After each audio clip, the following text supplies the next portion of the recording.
तो दोस्तों आप देख सकते हैं ये कक्षा 12 संस्कृत का 2020 का पेपर है।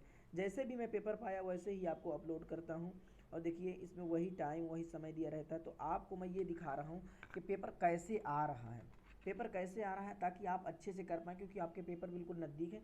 इसमें आप देखिए चंद्रा पीडस, तो ये भैया बहुत इंपॉर्टेंट है। मैं जो इंपॉर्टेंट है वही चीज़ें आपको बता रहा हूँ ताकि कि जो है आप अच्छा कर पाएँ, ठीक है। और कुछ भी दिक्कत नहीं, देखिए पूरा फटा हुआ पेपर है। ऐसे आप देखेंगे, ये देखिए यहाँ से निकल गया। और आइए इधर देखते हैं। तो वीडियो को रोक कर आप देख लेना कैसे कैसे क्या चीज़ें पूछी जाती हैं।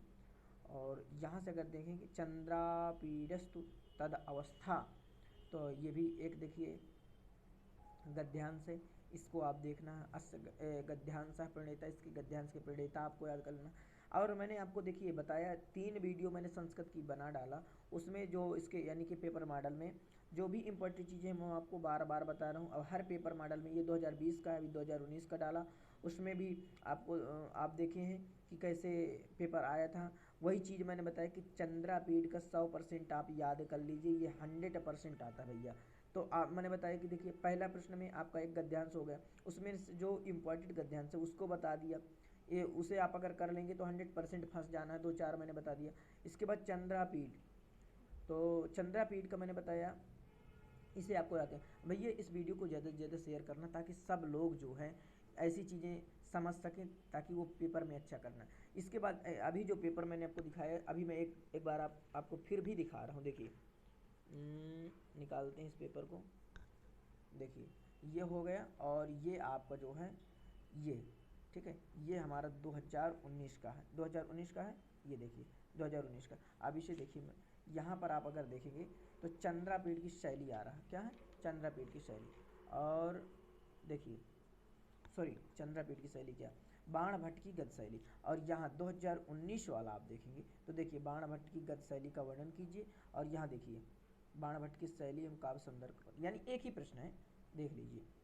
देखिए तो मैंने आपको यही बताया कि आपको जैसे कि ये है, तो बाण भट्ट की शैली आपको याद करना है और बाण भट्ट का जीवन परिचय याद करना है। तो आपका तीसरा प्रश्न भी सही हो गया। दूसरे प्रश्न में मैं आपको बताया कि चंद्रापीठ का 100% आप याद कर लीजिए। आप अगर 100% का मतलब ये है कि अगर आप चंद्रापीठ को पढ़ लेते हैं तो 100% आप कर पाएंगे, ठीक है। इसके बाद चौथे प्रश्न में आपके बहुविकल्पी 2 प्रश्न पूछे जाते हैं। तो वही आप जो गद्यांश पढ़े होते हैं उन्हीं से संबंधित छोटे प्रश्न आते हैं, तो आप कर लेंगे। इसके बाद थोड़ा और आगे बढ़ाते हैं इसे। ये हमारा देखिए अब हमारा 4 प्रश्न हो चुके हैं।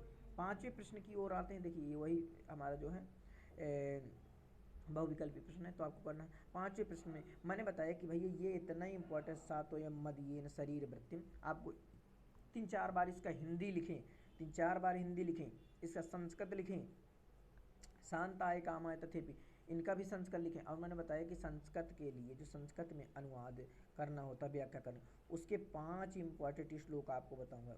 कितने श्लोक, 5 इंपॉर्टेंट। यही 5 श्लोकों में आपको समझ जाएंगे कि जो भी श्लोक आएंगे यही 5 श्लोकों से आ जाएंगे, ठीक है। बिल्कुल इंपॉर्टेंट चीज़ें बता रहा हूँ।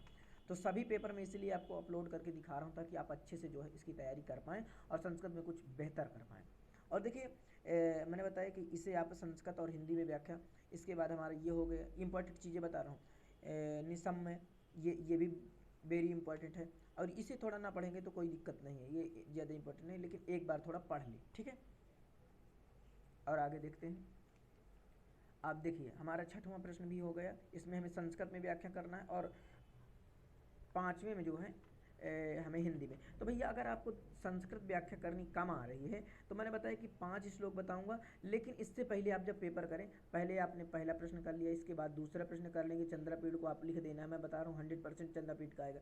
इसके बाद तीसरे प्रश्न में आपके बाण भट्ट की शैली आ गई, गद्य शैली बाण भट्ट के बारे में। चौथा प्रश्न में आपके बहुविकल्पी प्रश्न आ गए। 5वां प्रश्न आपको आएगा तो हिंदी में इसकी व्याख्या, तो हिंदी में आप कर लेंगे। इसके बाद आपको 6वां छोड़ देना है। मैं जो है 6वें के लिए आपको बेहतर तैयारी जो करवा रहा हूँ उसके इसे बाद में करना, ठीक है, इसे बाद में करना, कोई दिक्कत नहीं। देखिए 7वें प्रश्न में आते हैं। तो कालिदास, उपमा कालिदास से का उदाहरण सहित इसकी समीक्षा कीजिए। तो भैया ये भी इम्पॉर्टेंट है, इसे भी आप नोट कर लीजिए। उपमा कालिदास हर बार पूछा जाता है। और इधर देखिए करते हैं। देखिए फिर 8वें प्रश्न में आपके 2 बहुविकल्पीय प्रश्न आते हैं रघुवंश महाकाव्यम से, जैसे नंदिनी कहाँ से, नंदिनी कौन थी, और कहा राजा नंदिनी शिव से, तो ये चीज़ आपको बताना है। इसके बाद आप प्रश्न नंबर 9 में आते हैं। प्रश्न नंबर 9 में आएंगे तो यहाँ पर आप देखेंगे यस त्वया ब्रज विरोपण इंगुदीनाम, यानी जिसको तुम घाव हो जाता है उसे, यानी तुम इंगुदी का तेल लगाकर भरे हो, ये अभिज्ञान शाकुंतलम के चतुर्थ अंक से लिया गया है ये श्लोक। तो आपको इसकी ये भी बहुत इंपॉर्टेंट चीज़ है, तो इसे आप याद कर लीजिए। इसके बाद एव आपी प्रियण बिना, ये भी इम्पोर्टेंट चीज़ है, तो इन्हें आप इनकी व्याख्या जो दिखा रहा हूँ इनकी व्याख्या एक बार करें, एक बार प्रैक्टिस कर लें, इसके बाद फिर जो है आगे और आपको दिखाएंगे। सभी पेपर मॉडल आपको मैं दिखा रहा हूँ, ठीक है। अति स्नेह पाप शंका, ये सुक्तियाँ होती हैं तो आपको बता देना है। और सबसे महत्वपूर्ण सुक्ति अर्थो ही कन्या, ये श्लोक को रट लीजिए भैया, ये श्लोक इसका जो पूरा आपको याद होगा। अर्थो ही कन्या पर की तामद संप्रेष परिग्रहितु जातो ममायम विसदा प्रकापम प्रत्यर्पितन्यांस इवांतरात्मा, ठीक है। तो ये श्लोक आप याद कर लीजिए, इसकी हिंदी व्याख्या कर लीजिए, इसके बाद ये सुक्ति आपको मिल जाएगी। तो यही सुक्ति बार बार आती है, और अति स्नेह पाप शंका नहीं। तो भैया मैं जो बताया चंद्रापीठ का उधर, और यहाँ अर्थो ही कन्या, इसे आप याद कर लीजिए। कालिदास की नाट्यकला, इसे भी आप पढ़ लीजिए, कालिदास की नाट्यकला ये भी आता है। इसके बाद आपका 12वां प्रश्न जो है बहुविकल्पी आएगा, और 13वां प्रश्न में निबंध। तो निबंध के लिए मैंने सिर्फ आपको 3 वीडियो बनाना है, तीन इंपॉर्टेंट चीज़ें आपको बताऊंगा, वही निबंध आते हैं बार बार, तो आप समझ जाएंगे, ठीक है, कोई दिक्कत नहीं। और देखिए कहाँ तक है हमारा 13 प्रश्न हुए, 13 के बाद हम आते हैं यहाँ पर रूपक अलंकार की परिभाषा। तो देखिए रूपक में आपके अलंकार 2 हैं, एक रूपक हो गया, एक रूपक अलंकार हो गया, और एक हो गया उपमा अलंकार, एक हो गया आपका उपमा अलंकार। तो आप रूपक कर लीजिए अथवा उपमा कर लीजिए, इनमें से सिर्फ हमें कितने करने हैं, एक करना है। और इसके बाद 15वां प्रश्न आता है कवि। तो देखिए मैंने कई बार बताया कवियों में कालिदास श्रेष्ठ है, इसे भैया रट लीजिए अगर आपको अनुवाद नहीं आ रहे। वैसे तो मैं अनुवाद की वीडियो बनाऊंगा, तो इसे कवियों में कालिदास श्रेष्ठ हैं, ठीक है। और गंगा हिमालय से निकलती है, भैया इसे भी याद कर लीजिए।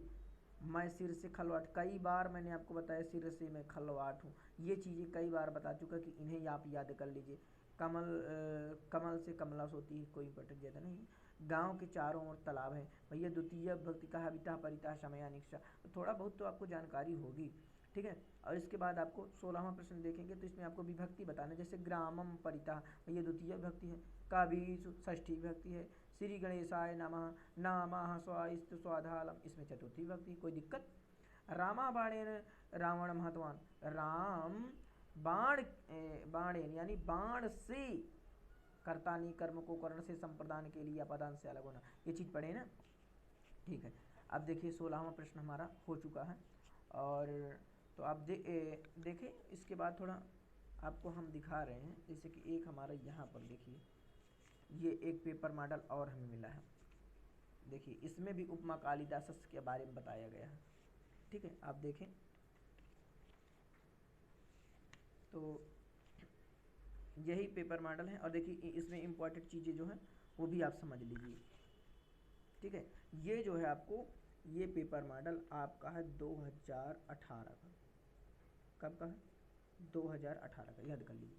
तो देखिए इसका पहला प्रश्न नहीं है, तो यहाँ से है, देखिए आपको दिखा रहा हूँ, ये देखिए। तो इसे जो है हम अगली जब वीडियो बनाएंगे तो उसमें जो है आपको दिखा देंगे, ठीक है। जय हिंद, वंदे मातरम।